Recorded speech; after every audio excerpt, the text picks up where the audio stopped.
మీ business ఏదైనా మీ ఊర్లో promotion చేయాలంటే అది సుమన్ టీవీతోనే సాధ్యం. ఇప్పుడే సంప్రదించండి. Hi, welcome to Suman TV. Rayachoti Annamayya district Anantapura గ్రామం లక్కిరెడ్డిపల్లె మండలం గంగమ్మ తల్లి దేవస్థానంలో జాతర చాలా ఘనంగా జరుగుతుంది.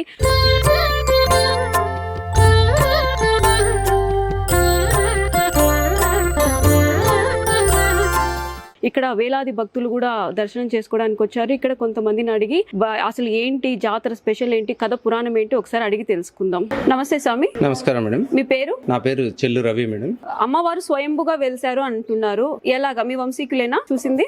ఇక్కడ తిమ్మారెడ్డి ఉత్తారెడ్డి అని దాదాపు ఒక 400 సంవత్సరాల క్రితం మేడం. ఆ టైంలో ఈ ఒక పొలము దున్నుకునే టైంలో ఆ మడకకు ఏదో బలమైన ఒక శక్తి వచ్చినట్టు, తర్వాత ఎద్దులు ఎంత తోలినప్పటికీ ముందుకు పోకుండా ఏం జరిగింది అని బయటికి తీసి చూస్తే అక్కడ ఒక అమ్మవారి రూపంలో ఒక విగ్రహం, స్వయంభూ అమ్మవారి విగ్రహం వాళ్ళకి కనపడింది. ఆ అమ్మవారు వాళ్ళు పూజలు చేయడానికి ఇంటి దగ్గరే తీసుకుని పోయి పెట్టి ఇట్లా చేసినప్పుడు వాళ్ళ ఇంట్లో వాళ్ళంతా ఒకసారిగా ఆ శక్తిని, వాళ్ళకి ఏదో అనారోగ్య సమస్యలు అవి వచ్చినప్పుడు తల్లి ఏం కావాలి, ఎందుకు ఇలా జరుగుతుంది అన్నప్పుడు అమ్మవారు కోరుకున్నారంట, పలానా చెల్లు వంశీయులు పలానా గ్రామంలో ఉన్నారు, వారిచే నాకు పూజలు పురస్కారాలు జరిపిస్తే ఇంకెవరు చేసినా కూడా వాళ్ళు మంచిది కాదు అని ఆనాటి నుంచి నేటి వరకు చెల్లు వంశీయులే ఇక్కడ అమ్మవారికి అర్చకులుగా వ్యవహరిస్తున్నారు. మీరే ఇంకా తరతరాల నుంచి చేస్తున్నారా?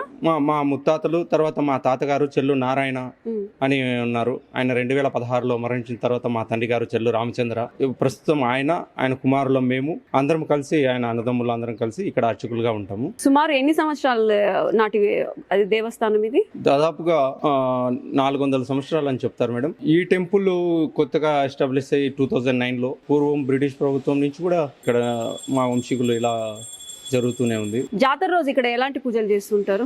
సాధారణంగా జాతర ఎలా మొదలవుతుందంటే శివరాత్రి అయిపోయిన మరుసటి రోజు మనకు అమావాస్య వస్తుంది. అమావాస్య మరుసటి రోజు రాత్రి అమ్మవారు గొల్లపల్లి నుంచి ఊరేగింపుగా మొదలయ్యి ఇక్కడికి వస్తారు. అమావాస్య తరువాత రోజున ఉదయాన్నే మొదటగా సిద్ధుల పూజ అని జరుగుతుంది. ఊరందరూ, గ్రామ ప్రజలందరూ రకరకాలైన వాళ్ళకు తోచినంత ధాన్యం అంతా కలిపి నైవేద్యంగా అమ్మవారికి వంట చేసి నైవేద్యంగా పెడతాము. అది పిల్లలు లేని భక్తులకి వరపడతారు. అది ఒక మొక్కులా, వాళ్ళకి పెడితే పిల్లలు కలుగుతారని ఒక ప్రసిద్ధి. చాలా మంది మొక్కుబడిలో పాల్గొని ఆ రోజు అలా జరుగుతుంది.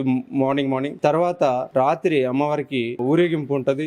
మొక్కుల రూపంలో చాందిని పండ్లు వస్తాయి. ఇది మొదటి రోజు జరుగుతుంది. రెండో రోజు గంగా స్నానాలని, ఈ విధంగా 2 రోజులు, మొదటి రోజు రెండో రోజు అమ్మవారికి ఘనంగా ఉత్సవాలు జరుగుతాయి. జై గంగా భవాని.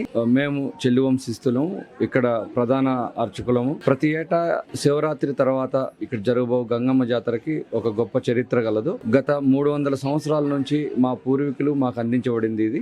ఈ రోజు మేము వాళ్ళ తరపున మేము ఈ గంగమ్మ జాతరని ప్రతి సంవత్సరం చాలా గొప్పగా మా ఈ దేవరీండ్ల నుంచి ఊరేగింపు యాత్రలో పాల్గొని అమ్మవారిని గుడికి తీసుకుపోయే కార్యక్రమం మొదటి రోజు మొదలవుతుంది. ఇది 3 రోజుల జాతర. 3 రోజుల జాతరలో భాగంగా అమ్మవారిని దేవరింటి నుంచి తీసుకెళ్లి గర్భగుడిలో ప్రతిష్ఠించి భక్తులకి దర్శనార్థం ఏర్పాట్లు చేయడం జరుగుతుంది. మొదటి రోజు భక్తులు అక్కడ అమ్మవారికి నైవేద్యం సమర్పించుకొని బోనాలు సమర్పించుకుంటూ, పిల్లలు లేని వాళ్ళు వరపడి పూజలు జరుగుతాయి. రెండో రోజు మైలు తిరణాలుగా మొదలవుతుంది. మొదటి రోజు నైట్న అమ్మవారిని ఊరేగింపు చేయబడతారు. అనాది కాలంగా మా పెద్దలు మాకు ఇచ్చిన ఒక సంస్కృతి, దీన్ని మేము అలానే కొనసాగిస్తున్నాము.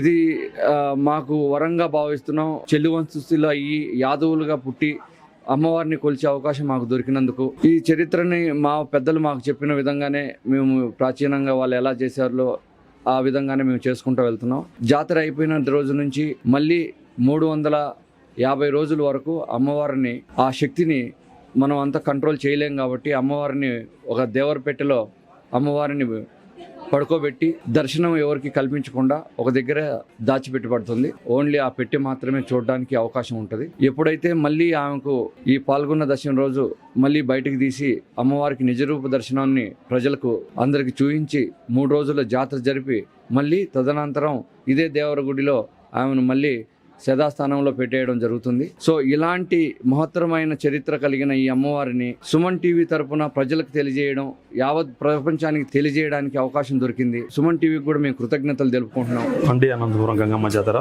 సందర్భంగా భక్తులందరికీ శుభాకాంక్షలు. వాస్తవంగా నేటి అనంతపురం జిల్లాలో ఒకప్పుడు అనంతపురం జిల్లాని అండి అనంతపురం అని పిలిచేవాళ్ళు. అండి అనంతపురం నుంచి వలస వచ్చిన యాదవులు ఇక్కడ అమ్మవారిని గంగశిలను ప్రతిష్ఠ చేయడం ద్వారా ఇక్కడ జాతరకి అంకురార్పణ జరిగింది. విజయనగర సామ్రాజ్య కాలంలో అనంతపూర్ పట్టణాన్ని హండే రాజులు పరిపాలన చేసేవాళ్ళు. విజయనగర సామ్రాజ్యం పతనం అనంతరం అక్కడి నుంచి వలస వచ్చిన వారు ఈ ప్రాంతానికి వలస వచ్చిన్నారు. వాళ్ళు అక్కడ నుంచి వలస వచ్చిన చెల్లు వంశస్థుల చేత గంగశిల ప్రతిష్ఠించబడింది. ఆ రోజు నుంచి ఈ రోజు వరకు ప్రతి ఏటా అమ్మవారికి చెల్లు వంశస్థుల చేత ప్రతి ఏటా అర్చనలు జరుగుతున్నాయి. ఇది దాదాపుగా సుమారుగా 5 శతాబ్దాల నుంచి ఈ ఉత్సవం కొనసాగుతోంది. ఇక్కడ గంగమ్మ తల్లిని మనము యోగమాయ అని పిలుస్తాము. ఈమెనే ఉత్తర భారతదేశంలో వింధ్యావాసిని అని పిలుస్తారు. ఈమె శ్రీకృష్ణుడికి సోదరి.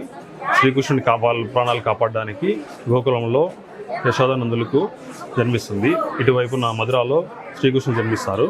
కంసుడి బారి నుంచి కృష్ణుని రక్షించడానికి వసుదేవుడు ఈమెని రేపల్లి నుంచి మధురాకు తీసుకొస్తాడు. అప్పుడు ఆమె కృష్ణుడి ప్రాణాలు కాపాడడం వల్ల కృష్ణుడు ఆమెకి వరం ఇస్తారు. ఆ వరం ప్రకారం ప్రతి ఏటా ఈమెకి యాదవులు జాతర జరిపిస్తుంటారు. ఈమెని వింధ్యవాసిని, వనవాసిని, సింహవాహిని, నారాయణి, నందజాదేవి, నందుడి కుమార్తె కాబట్టి నందజాదేవి అని పిలుస్తారు. గంగమ్మ తల్లిదండ్రులు యశోద నందమహారాజుల కుమార్తె కాబట్టి ఈమెని నందజాదేవి అని పిలుస్తారు. అట్లనే కృష్ణుడి చెల్లెలు కాబట్టి కృష్ణానుజ అని పిలుస్తారు. ఈమెకి మరొక పేరు యోగమాయ. ఈమె గురించి మనకు కాటమరాజు కథల్లో కనిపిస్తుంది. ఈ కంసుడి పుట్టుక, గంగ పుట్టుక, కంసుడి కథ, గంగ పుట్టుక వీటన్నిటిని కలిపి కృష్ణ భాగవతం అని పిలుస్తారు. ఇవన్నీ మనం కాటమరాజు కథలకు సంబంధించిన తలపద గ్రంథాల్లో చూడొచ్చు.